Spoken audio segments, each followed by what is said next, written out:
Welcome everyone to the webinar that we do the first Wednesday of each month. With us is Sandy Harding, who has a few questions about sulforaphane for Chris Neville. Well, good evening, good morning, or good afternoon, everybody, wherever you may be dialing in from around the world. And it's always a great pleasure to share a monthly update call with you. And this week, in fact, we've got a very special guest all the way from Australia. Well, not so far from me, really. But a fellow, in fact, a Kiwi living in Australia is Sandy Harding. And Sandy called me a couple of weeks ago just making an inquiry about some of the ingredients in our Calibrate product, and it actually sparked a conversation. And we just thought, wouldn't it be great if we just shared some of those thoughts or ideas with other brand promoters? So lo and behold, that's what we've got this week. So Sandy Harding, welcome, and I appreciate you joining us on the call. Thanks for that, Chris. Much appreciated. And I think once the questions are asked, then other people are going to be relieved as well. So that question that I asked Chris a couple of weeks ago was, Chris, how much sulforaphane am I getting in every single scoop of Calibrate that I take? And then the mystery unfolded. So, Chris, take it away. Well, it's a great question. I think one of the things that triggered me some years ago was understanding some of the research behind sulforaphane. And for those of you who are brand new, sulforaphane has been researched at Johns Hopkins universities back in the 90s and has been now widely researched around the world. In fact, there's over 1,000 white papers that have currently espousing the wonders of sulforaphane. And some people say, well, where do I get sulforaphane? And the first thing that I wanted to clarify for Sandy was there is no sulforaphane in Calibrate. And it's like, oh, that's terrible. Well, it's actually not. Sulforaphane is formed by combining a couple of compounds. And I just want to sort of back it up a little bit, because sulforaphane is actually receiving a lot of exposure simply because it has an ability to unlock or reset the genes in a particular way that help the cell defend itself from unwanted toxins and oxidative stress. So this slide here explains a little bit about how sulforaphane works. Now, if it's a new word, don't glaze over just yet, please. It's actually, there's cruciferous vegetables. You know the wonders of broccoli that about growing up, and certainly from cabbage and other cruciferous vegetables. But the sulforaphane that we're talking about is the ability for glucoraphanin, which is a compound within those vegetables, to combine with an enzyme called myrosinase, and that forms sulforaphane. And the reason why sulforaphane is so important from a clinical research perspective is that it actually switches on the genes that are responsible for, as you'll see here, switching on the DNA in each of our cells to produce a range of antioxidant compounds. And it also switches on the DNA in each of our cells to produce a range of detoxification enzymes. And sulforaphane has actually been researched. There's now over 500 different genes that are actually upregulated or downregulated, switched on or switched off, that can actually support the cell maintaining balance. And it's the most powerful natural compound with that effect. And so when Sandy asked me specifically how much sulforaphane is in a scoop of Calibrate, it's not quite such an easy answer, because there is no ingredient sulforaphane. So if you see on a label sulforaphane, there is no ingredient sulforaphane. Sulforaphane is formed, as you'll see here, glucoraphanin. Crazy word. That's an inactive precursor that needs to have myrosinase as the enzyme, the red arrow, and that's converted to sulforaphane, and that's the active compound. And the reason why it's important is because it's very unstable, and it's formed, and it's utilized by the body, and then it's inactive or expelled. So there's 20 to 50 times more glucoraphanin in sprouts than broccoli. So eating your broccoli may have been something that we heard about that's beneficial, and that's true, but the broccoli sprout actually has 20 to 50 times more of this glucoraphamin, which combines with the myrosinase to form the sulforaphane, which is what all the wondrous research is occurring right now. Now, part of the reason why that's so important is that when you think of how do I get sulforaphane into my diet, well, you can eat more sprouts. The vegetable would be a great start on a regular basis, but the sprout being 20 to 50 times more concentrated is probably an easy way to go, again, even more so because of the density. But that's not really going to be practical for most people because they've got to get up and pull the sprouts, and it's not really a lifestyle friendly. Yes, it's great if you can do it, but we needed to find other ways that really introduce convenience in our modern lifestyle. Part of the reason why sulforaphane is hot on a global scale for anti-cancer research and much of the other research is that it activates or induces quinone reductase. Now that's comparable to when there's a high level of it active, there is low incidence of cancer. When there's low level activity, there's high incidence of cancer. So it's more in the chemoprotective research area. And if you look at chlorophylls and vitamin B12s, etc., in terms of their ability to activate this mechanism, sulforaphane is way off the charts with regard to its ability to upregulate this phase 2 enzyme activity. And if it was only that, it would be exciting, but it's actually the fact that sulforaphane is multifunctional, and that's really where the key lies. One of the research that's been highly prized, and in fact it's ongoing, but it goes back even to 2009, and some of the published studies was when they had the studies in Japan with Helicobacter pylori, which is actually a stomach bug. And this particular bacteria can lead to ulceration and ultimately to stomach cancers.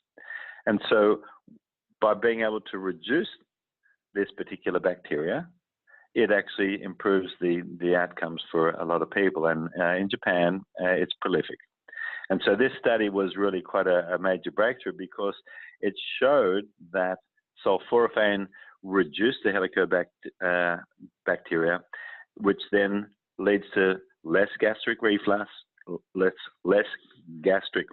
that's a mouthful, less risk of stomach ulcers and less risk of stomach cancer. So this is all interesting as far as trying to mitigate some of the challenges, but it went through so many different iterations of research that it's been taken up by many other institutions and universities around the world, looking at what it is about sulforaphane specifically, and they tagged into a whole range of different areas of published findings. So it promotes rapid detoxification of toxins of all kinds before they can harm the human cell. So realistically, when we talk about flipping that switch and having these detoxification enzymes, you'll see in some other presentations we talk about primary antioxidant activity. I'm not going to get too crazy here, but there's really, you can just think of it as antioxidants that come into the body that we typically get from our foods are beneficial, but the body also makes its own. And what's the excitement about is that this can help upregulate the body to make more of its own antioxidants and also detoxification enzymes. And so if the body is making more of its own, it's becoming more efficient at a cellular level. But more importantly, what it's doing is it's active where it needs to be active, where the toxins exist, and that's within the cell. And so if you're able to eliminate toxicity before it can take hold and do damage, that's a very, very important tool, you know, in getting well and staying well. Improving cholesterol metabolism. As it says here, it also has got a range of other benefits in terms of the chemoprotective. The part down the bottom here is that sulforaphane is a phytochemical that displays both anti-carcinogenic and anti-cancer activity. Sulforaphane modulates many cancer-related events, including susceptibility to cancers, cell death, cell cycle, angiogenesis. So when I talked about multifunctional sulforaphane, we weren't kidding, because if all it did was it assisted with glutathione synthesis, everybody that's been at least mindful of their health in the last 10 years would have heard a lot more about glutathione and the importance as a master antioxidant in the body. And it's true. But it also works together with superoxide dismutase and catalase. And so being able to have the body utilize glutathione more efficiently is an ideal situation. So you can see here where it says detox enzymes, it's upregulating that. It also inhibits the inflammation markers as well. And so you're going to see the ability for it to recycle coenzyme Q10 and many other things that we would consider in and of themselves a really exciting piece of research or innovation. And there's now 1,000 different papers. So the ability for sulforaphane to help the body detoxify is critically important, because we know that oxidative stress from toxins and metabolic waste is really the fundamental foundation to inflammation, which can lead to chronic inflammation and ultimately a range of other challenges that would be further downstream as well.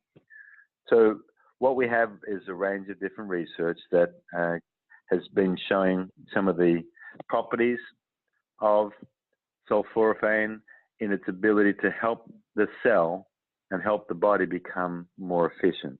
And so this is really just about looking at the different mechanisms. We're not talking about treatment here, because our product is not designed to treat disease. And we need to be very, very mindful about what we state as being claims. This is a presentation on the information on the clinical research, not on our product and its ability to treat. Let's be clear with that part. Right, but the research is compelling. And you'll see here, even with the research on Parkinson's, where quinone reductase, remember that what I mentioned a little earlier, phase 2 detoxification enzymes protects the cells, and sulforaphane is potentially protective against loss of, a big word again, forget about it, neurons. So let's just look at the fact that we have all of these different mechanisms, but we just need to look at one thing, and that is, irrespective of what the condition is inflammation part of that mechanism? If inflammation is part of the mechanism, if it's part of the skeletal system, we may call it arthritis or osteoporosis. If it's inflammation of the cardiovascular system, well, we may call that heart disease. If it's inflammation of the respiratory system, well, we may call that, bronchitis or asthma. So it's inflammation, and inflammation is really that mechanism of the body has too little or too much. And we're talking about too much in terms of toxicity. So sulforaphane has become a real hero in the exploration of active compounds that are in foods today that can help the body function more optimally.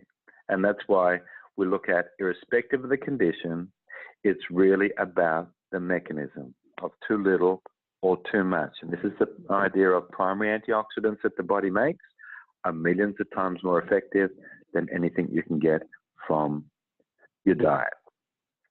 The phytochemicals and the chemoprotective, you see here, a study of 628 men diagnosed with prostate cancer found that increasing cruciferous vegetable intake from 1 to 3 or more servings per week resulted in a 41% decrease in apparent risk.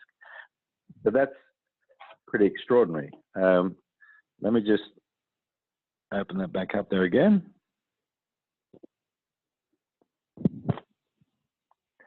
And so what we have here is that if we look at how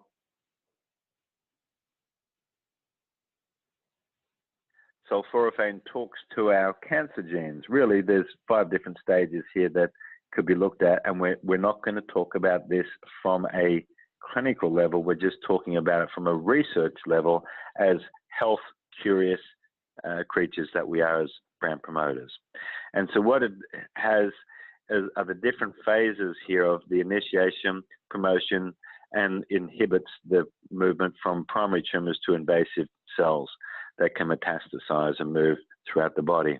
And some of the research is showing that it actually inhibits and blocks some of the progression from a normal cell to initiated cells to neoplastic cells right the way through. So this is why the research is so compelling, because it's showing that there's a mechanism of action that sulforaphane can help the body with, and that's why it becomes such an important reason to include it in our diets today. And when you look at glucoraphanin in sprouts versus the vegetables, you can see that 10 grams of fresh sprouts equals about 200 grams of mature broccoli. So we're just saying quite simply that one serve of calibrate per day, one scoop, is going to be sufficient to achieving those results that you can achieve with vegetables. That doesn't mean that you don't have a healthy diet. Of course not. But what it does is it means that at least you're getting some nutrients into the body that can support the body's ability to produce more of its own primary antioxidants and and also detoxification enzymes. So on that note, Sandy, I hope I haven't had anybody glaze over too much. But if we can just come back to it, that was just sort of a bit of an update on some of the findings there, at least. Yeah, look, to me it just makes sense, because I am convinced that most people are walking around with inflammation somewhere in their body, and so therefore taking Calibrate is obviously a fantastic solution. The thing that really that I'd like you to explain, if you've got a few seconds, Chris, is the mirazinase. Now, I believe mirazinase is in our gut, but what if it's not? That's a great question. That's a great question there. So when people think of, I've got to have additional cruciferous vegetables in my diet, would say that's a great idea. And the reason being, obviously, because of it has a compound called glucoraphanin in the vegetables. Mm-hmm. But that mirazinase enzyme that is typically in a healthy gut is necessary to convert the compound that's in the vegetable to sulforaphane, which is the bioactive compound that does all of those things called switching on, switching off, etc. So if you don't have mirazinase in your gut because you're not well, then you are not converting any glucoraphanin from the vegetables into sulforaphane, period. And so when you have a product that contains the broccoli, you'll see here broccoli seeds, broccoli sprouts, and broccoli vegetables. There's the different stages of obviously the actual vegetable itself, and that is the broccoli seeds, as we see here, 20 to 50 times more glucoraphanin than the mature vegetable. So the reason why our product, we had to include a process that ensured that the enzyme mirazinase remained active, and what we call enzyme active. And because by having a scoop, if you're unwell, you're needing that enzyme to be active, so that way when it's wet and you're drinking it, it actually converts that glucoraphanin to the sulforaphane. That's why it's so critically important as a process. Most companies don't even refer to that. They're just accepting the fact that the gut typically has some mirazinase, with some being capital S, some mirazinase, but they're anticipating that there is sufficient mirazinase in your gut to convert the glucoraphanin to what they call sulforaphane, or what they refer to as sulforaphane yield. We're not taking that gamble. We're just ensuring that there's at least additional mirazinase in the product as an enzyme active form of the ingredient. That's all.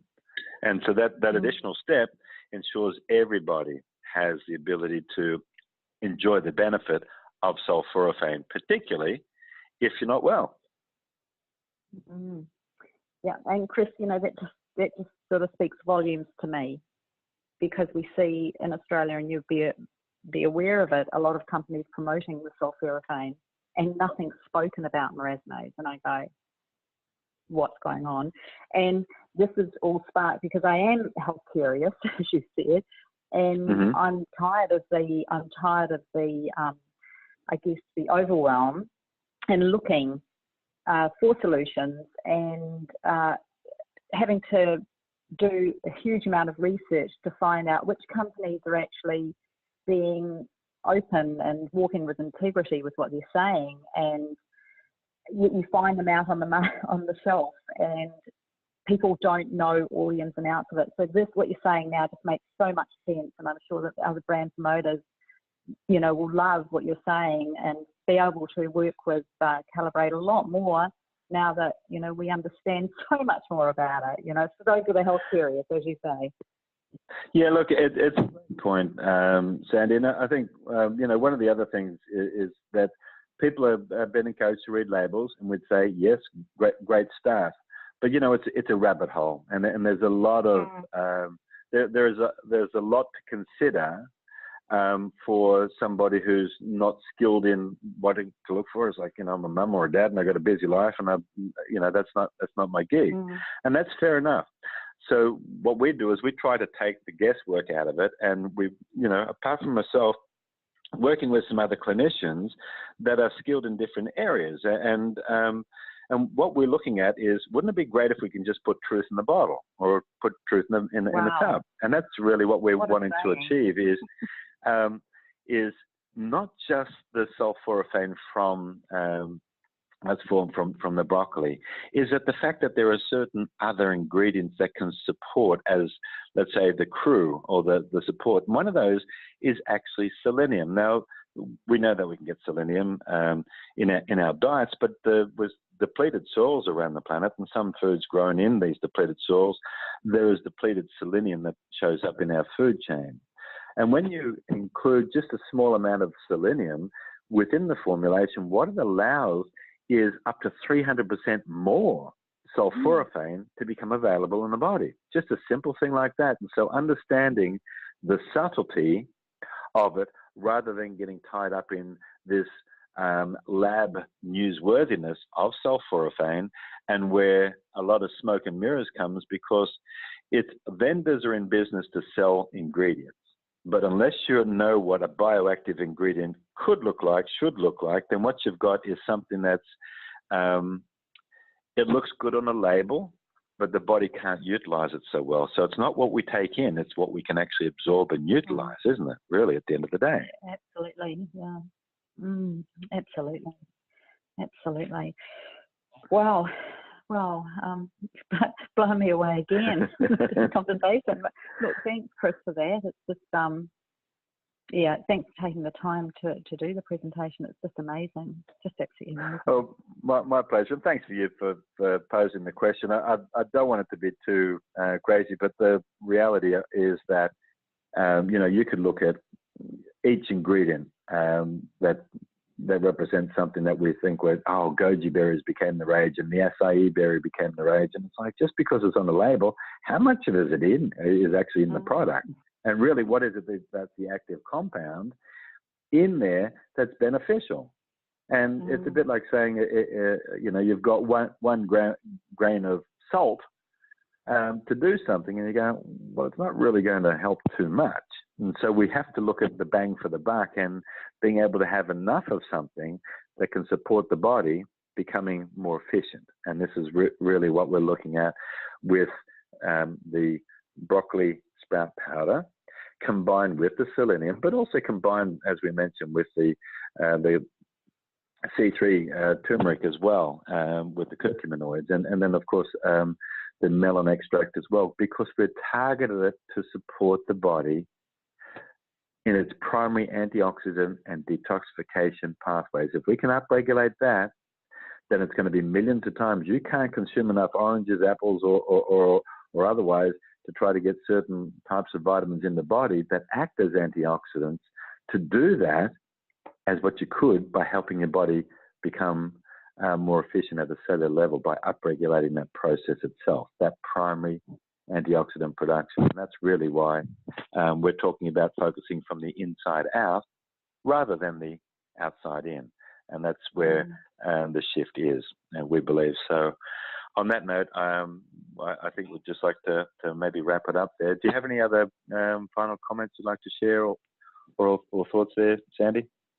Look, I think you've given more than I actually initially asked for. You've given, a couple of good lessons all in one. So thanks ever so much for that, Chris. I so appreciate it. It makes it a lot more understandable for me.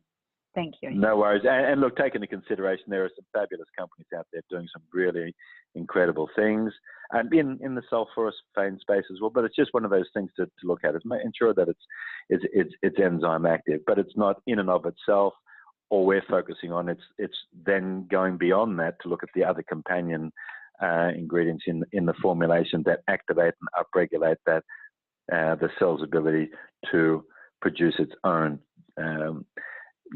defense enzymes, and that's really part of the exciting background to the calibrated cell. So on that note, I'd like to say thanks very much for everybody for tuning in. Hope it's been a little bit insightful, if nothing else, and onwards and upwards. Have a great week. Have a great month.